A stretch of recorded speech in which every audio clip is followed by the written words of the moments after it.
நீங்கள் பார்த்து கொண்டிருப்பது நியூஸ் 21 செய்திகள். தமிழ்நாடு செய்திகளை உடனுக்குடன் தெரிந்து கொள்ள நியூஸ் 21 செய்திகளை பாருங்கள். வில்லியனூர் தொகுதிக்குட்பட்ட புதுப்பேட் பகுதியில் அருள்மிகு ஸ்ரீ கங்கைமுத்து மாரியம்மன் ஆலயத்தை தனது சொந்த செலவில் சீரமைக்கும் பணியை துவக்கி வைப்பதற்காக எதிர்க்கட்சி தலைவர் சிவா எம்எல்ஏ ஆலயத்தை ஆய்வு செய்தார்.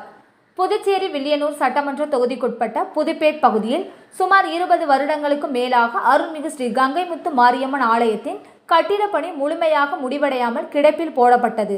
இதனை புதுச்சேரி சட்டப்பேரவை எதிர்க்கட்சி தலைவரும் திமுக மாநில அமைப்பாளரும் வில்லியனூர் தொகுதியின் சட்டமன்ற உறுப்பினருமான சிவா நேரில் சென்று ஆய்வு மேற்கொண்டு தனது சொந்த செலவில் ஆலயத்தின் திருப்பணியை செய்து 2 மாதத்திற்குள் ஆலயத்தின் கும்பாபிஷேகம் நடைபெற வேண்டும், அதற்காக கட்டிட வேலையை துரிதப்படுத்த வேண்டும் என கட்டிட சிற்பக்கலை சபதியிடம் உத்தரவிட்டார்.